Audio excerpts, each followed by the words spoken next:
नमस्कार दोस्तों, मैं केपीएल राजू कला दृष्टि क्लासेस से। जैसा कि हम पिछली वीडियो में नागरी लिपि का फर्स्ट पार्ट पढ़ चुके थे, आज हम लोग सेकेंड पार्ट पढ़ेंगे और ये पैराग्राफ 4 होगा, क्योंकि हमने 3 पैराग्राफ को अच्छी तरह से अध्ययन कर लिए थे और अब रहा है चौथे पैराग्राफ की। तो बताए भी थे कि निबंध की एक विशेषता होती है और लेखक हमेशा निबंध को बिंदु को ध्यान में रखते हुए लिखते हैं।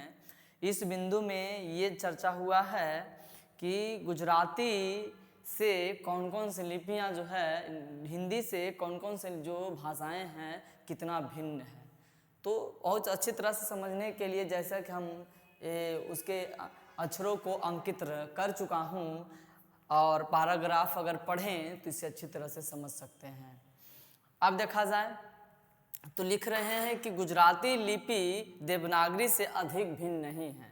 कैसे कहेंगे कि गुजराती लिपि देवनागरी से अधिक भिन्न नहीं है? तो थोड़ा सा आप किताब बगल में रखिएगा जिससे कि आपको समझने में आसानी होगी, ऐसे थोड़ा सा दिक्कत हो सकता है। आप paragraph by paragraph line by line पढ़ें। गुजराती लिपि से अधिक भिन्न कैसे है? देखिए, ये मेरा हिंदी है, ये मेरा हिंदी है, ये मेरा गुजराती है। ये देखा जाए तो ठीक है, इसके ये 3 है तो ये थोड़ा थोड़ा ऐसे है, ठीक है।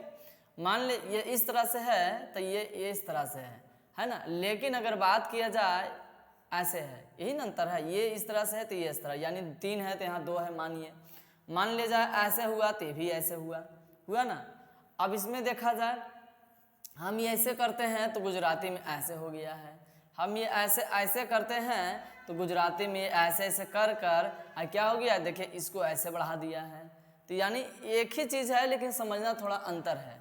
अब देखिए, मान लीजिए ऊ को देखें तो ऊ ऐसे है और हमारा ऊ ऐसे होता है, तो उसमें क्या है, ऊ ऐसे है, नहीं सॉरी ये है। अब देखिए ऊ ऐसे होता है तो ऊ को ऐसे बढ़ा दिया गया है। तो कुछ नहीं है, वही चीज़ है, थोड़ा मिलता है। तो कहते हैं कि इसीलिए लेखक आप इस इत्यादि देखें तो जैसा ये बनता है वैसे ही बनने की संभावनाएं बन जाती है। तो कुछ ज़्यादा भिन्न नहीं है, हालांकि आकारांत का कुछ सेम वर्ड भी मिल जाते हैं। तो लेखक का कहने का अर्थ है कि अगर हम गुजराती लिपि को अगर उसका हम पुत्री नहीं अधिक भिन्न नहीं है यहाँ तो ठीक है।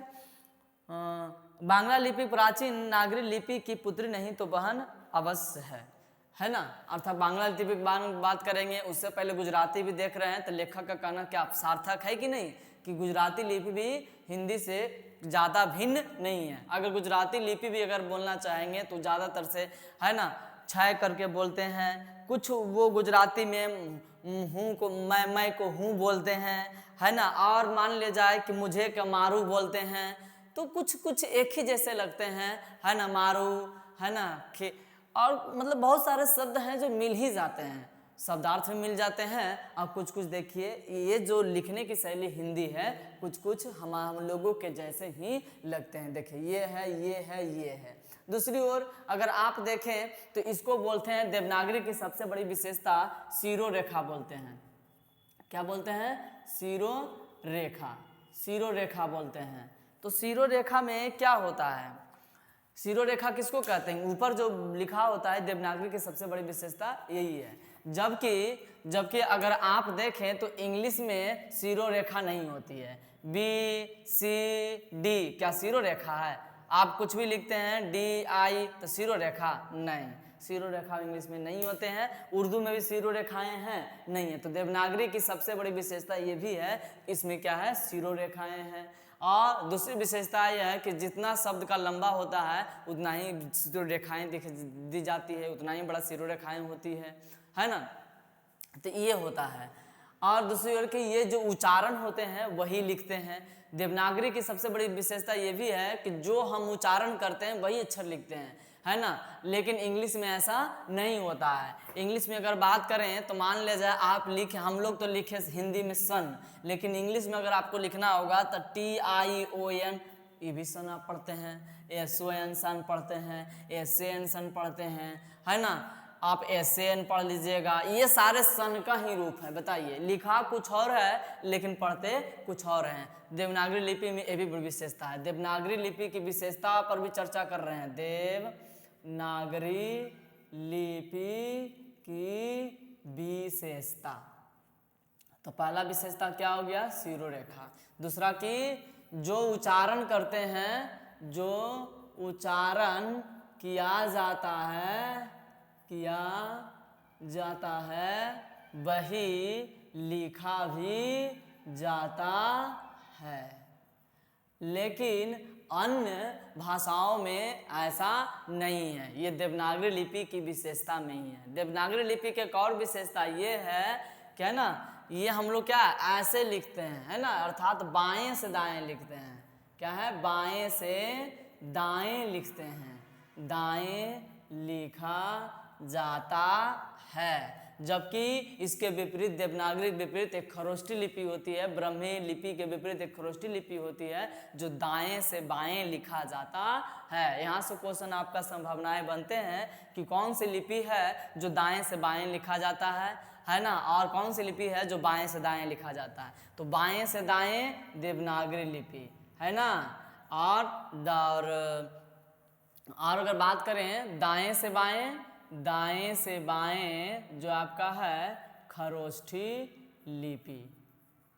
अब देखिए ये उर्दू जो है, जैसा कि आप नीचे देख रहे होंगे, उर्दू किससे है, तो उर्दू अरबी लिपि से संबंध रखता है। फारसी अरबी लिपि से, शायद आप फारसी लिपि अरबी लिपि अब जो समझिए उससे संबंध रखते हैं। तो ये देखिए आ इधर से पढ़ रहे हैं, अकार हर्षई दीर्घई, लेकिन हम लोग इसी चीज़ को देवनागरी लिपि में अकार हर्षई दीर्घई इस तरह से पढ़ रहे हैं। देवनागरी की विशेषता आप लोग समझ गए होंगे, है ना। उर्दू लिपि भी बहुत भिन्नता है ना, और किससे, देवनागरी से। खरोष्ठी लिपि भी आपको भिन्नता होगी देवनागरी से। तो अधिकांश हम समझ चुके हैं कि कितना देवनागरी लिपि में भिन्नता पाई जाती है। लेखक इसी संदर्भ में अच्छी तरह से आपके पैराग्राफ को समझाए हैं। पैराग्राफ यानी 4 पैराग्राफ आपको तो लिखकर भी समझाए हैं कि कौन सा लिपि देखिए कितना भिन्न है, आपको पता चलता है। अब जो ये तेलुगु है ना, ये तेलुगु दक्षिण भारत की है। क्या है, दक्षिण भारत की लिपि है। और ये किसका संबंध है, तो द्रविड़ लिपि से है, द्रविड़ लिपि है ना। अब देखिए ऐसे लिखाएगा, देख रहे हैं कितना भिन्न है, कितना भिन्न है। ऐसे देखिए हम लिख रहे हैं तो कैसे लिखाता है, ये ऐसे की बात करें तो ये ऐसे, है ना, और ई की बात करें तो ये ऐसे। तो कितना अधिकांश बहुत ज़्यादा भिन्न है। इस तरह से हम देखते हैं कि इतना भिन्नता दक्षिण भारत के तेलुगु, कन्नड़, मलयालम, है ना, इससे भिन्नता है, अर्थात वो दक्षिण भारत की है। लेकिन अगला पैराग्राफ में दक्षिण भारत का जो वर्णन है बहुत ही डीपली स्तर से करते हैं लेखक जी। हालांकि इसमें और चैप्टर अच्छी तरह से समझें तो वर्णन कर सकते हैं। बांग्ला लिपि प्राचीन लिपि की पुत्री नहीं तो बहन है। सबसे पहले बांग्ला के संदर्भ में कहते हैं कि ये पुत्री नहीं है, पुत्री और बहन है। आप पहले समझिएगा, दूसरी ओर से लेखक कुछ भी लिखते हैं तो हमेशा ध्यान रखना होता है उसके पीछे कुछ ना कुछ जरूर छुपा होता है। काव्य भी छुपे हो सकते हैं और निबंध की सबसे बड़ी विशेषता भी छुपा होता है। कितनी अच्छी तरह से समझाए हैं। देखिए पुत्री कहने का मतलब एक व्यक्ति है, मान लीजिए हमारा ही क्यों ना हो, वंशज होगा तो हमारे जैसे ही बेटी होगी चाहे बेटा होगा। अगर बहन की बात करेंगे तो हमारे जैसे ही, पिता के जैसे ही लगेंगे, यानी हमारे चेहरे जैसे ही लगेंगे बहन भी और हमारे चेहरे जैसे लगेंगे बेटी भी, है ना। तो अर्थात समझने का अर्थ है कि चेहरे एक जैसे हो सकते हैं, यानी कुछ कुछ तो मिलन होगा। कुछ कुछ पुत्री बहन का क्या मतलब, पुत्र हमारे जैसे कुछ तो कुछ मिलेंगे कि नहीं मिलेंगे, अर्थात बहन भी कहेंगे तो कुछ कुछ मिलेंगे कि नहीं मिलेंगे। तो आप रिलेशन के जरिए समझा रहे हैं कि यानी कुछ कुछ मिलना होगा। तो वही देखिए जैसा कि इसमें भी मिल रहा है, भिन्न नहीं है, कुछ ज़्यादा भिन्न है, गुजराती में भी नहीं है। तो सार्थक हमने समझ गया कि ये लेखक ऐसा क्यों कहते हैं, और पुत्री बहन का क्या मतलब वो भी समझ गए। अब देखा जाए तो देखिए मान अभी हम जैसा बताए थे कि हम गुजराती में ऐसे लिखे तो हम ऐसे लिखे, है ना, तो ये ऐसे दिया। अगर हम ऐसे लिखे तो ये ऐसे दिया। कहाँ ज़्यादा भिन्न है, यानी ये भी मिल रहा है, ये मिल रहा है। इसको बोलते हैं, ये जो आपका ऐसे ऐसे हो रहे हैं, ऐसे ऐसे जो हो रहे हैं, ऐसे ऐसे हो रहे हैं, ये जो आपके हैं इसको बोलते हैं मात्राएं चिन्ह, मात्राएं, है ना, मात्रा चिन्ह बोलते हैं। तो तीसरी विशेषता क्या है कि देवनागरी लिपि में मात्राएं चिन्ह होती है। देवनागरी लिपि में मात्राएं चिन्ह होती है। ध्यान रहे कि ये क्वेश्चन बहुत VVI बनता है कि देवनागरी लिपि की कौन कौन सी विशेषता है। तो 3 विशेषता आपको लिख दी है और आगे लास्ट जो चैप्टर है वो आपको आसानी से याद हो जाएगा, ध्यान रखिएगा तब। तो तीसरी विशेषता क्या लिख सकते हैं? तीसरी विशेषता लिख दिए, 2 हो गया, ये फर्स्ट हो गया, है ना, कि देवनागरी लिपि में मात्रा की चिन्ह होते हैं। अब क्या इंग्लिश में चिन्ह होते हैं? जी नहीं। आप देखिए ये मात्रा है, ये मात्रा है, ये मात्रा है। अब मान ले जाए बी लिखना है तो मान ले जाए बी ऐसे लिखेंगे, ऐसे बी लिखेंगे, ये मात्रा है नहीं। लेकिन हमको लिखना होगा तो ब जोड़ ई ऐसे कर सकते हैं, क जोड़ ई कर सकते हैं। ई वाला सब में जुटेगा लेकिन उसमें सब में जुटेगा नहीं जुटेगा, और उसकी अलग ही मात्राएं होती है। हालांकि स्वर मात्राएं है ना और व्यंजन मात्राएं बहुत सारे होते हैं, लेकिन देखेंगे ये चीज। हालांकि स्वर का ही मात्रा होता है, व्यंजन की मात्राएं नहीं होती है, स्वर का ही सिर्फ मात्रा होता है। ध्यान रखिएगा, स्वर का ही मात्रा होती है, मात्राएं केवल स्वर का ही होता है। चलिए हम देख लिए, अब इससे कन्वर्ट कर रहे हैं तो देखो थोड़ा थोड़ा अंतर है, लेकिन क्या है कि नहीं है ये मात्रा। अब देखिए ये ऐसे है तो ये ऐसे दिया है, लेकिन देखिए अब उसमें कहिएगा कुक ऐसे है सर, तो ये ऐसे है ई, है ना, और ये है ऐसे ऐसे है, यानी जैसे कि ई लिखते हैं तो ऐसे बढ़ाते हैं ना, तो देखो तो इतना बढ़ा कि नहीं बढ़ा, देखो तो इतना बढ़ा ना।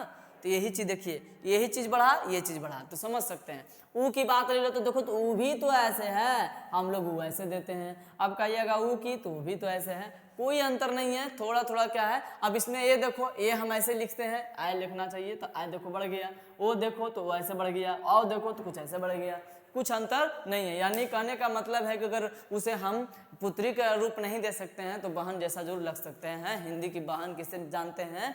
बांग्ला भाषा को। यहाँ से VVI क्वेश्चन बनता है ऑब्जेक्टिव 1 नंबर का, ऑब्जेक्टिव 1 नंबर का, कि लेखक ने देवनागरी हिंदी का या देवनागरी लिपि का, है ना, बहन किसे माना है? तो बांग्ला लिपि को, है ना। कौन से भाषाएं हिंदी से भिन्न नहीं है? तो गुजराती लिपि से या देवनागरी लिपि से। क्या तेलुगु भिन्न है? पूरे भिन्न है, इसमें कोई शक नहीं है कि भिन्न नहीं है। उर्दू लिपि, इसमें क्या है, ये तो पूरा पड़ोसी से पड़ोसी कहाँ आ गया कुछ पता नहीं चलता है ना, यानी पूरे दूरी का रिलेशन इससे है।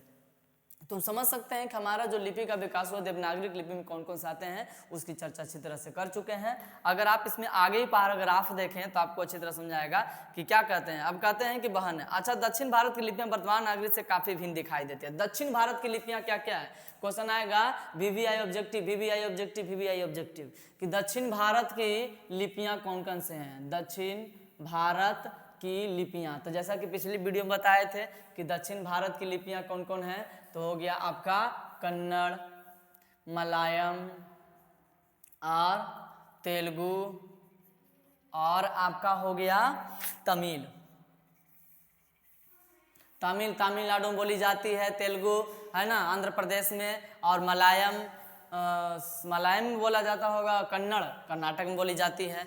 तो ध्यान रखिएगा कि दक्षिण भारत में ये सारे 5 क्षेत्र आते हैं, हालांकि 40 क्षेत्र दिया हुआ है। तो दक्षिण भारत के ये सारे क्षेत्र हैं। कन्नड़ कर्नाटक में, मलयालम में, तेलुगु आंध्र प्रदेश में, तमिल आपका हो गया तमिलनाडु में। ये सारे भाषाएं इसमें आते हैं।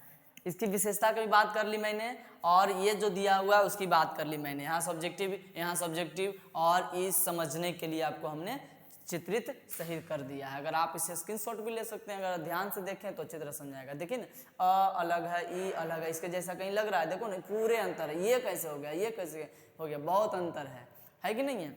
अब आगे देखें तो कहते हैं कि आज कुछ भिन्न सी दिखाई देने वाली भारत की ये लिपियां तमिल, मलयालम, तेलुगु, देवनागरी लिपि की तरह प्राचीन ब्राह्मी से विकसित हुई है। क्वेश्चन भी आई कि ये जो दक्षिण भारत की लिपियां हैं किससे विकसित हुई है? तो विकसित हुई है ब्राह्मी लिपि से। किससे? ब्राह्मी लिपि से।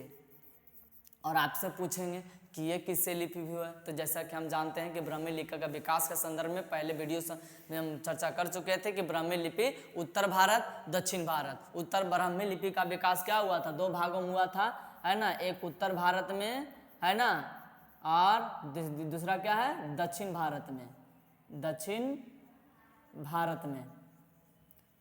अब देखिए उत्तर भारत में मेरा क्या हो गया, ये बांग्ला, गुजरात, हिंदी, और दक्षिण भारत में ये आ गए। तो क्या है कि ये दोनों एक ही से विकसित हुए हैं। क्वेश्चन आएगा कि बताइए मलयालम किससे विकसित हुए हैं, तो ब्राह्मी लिपि से।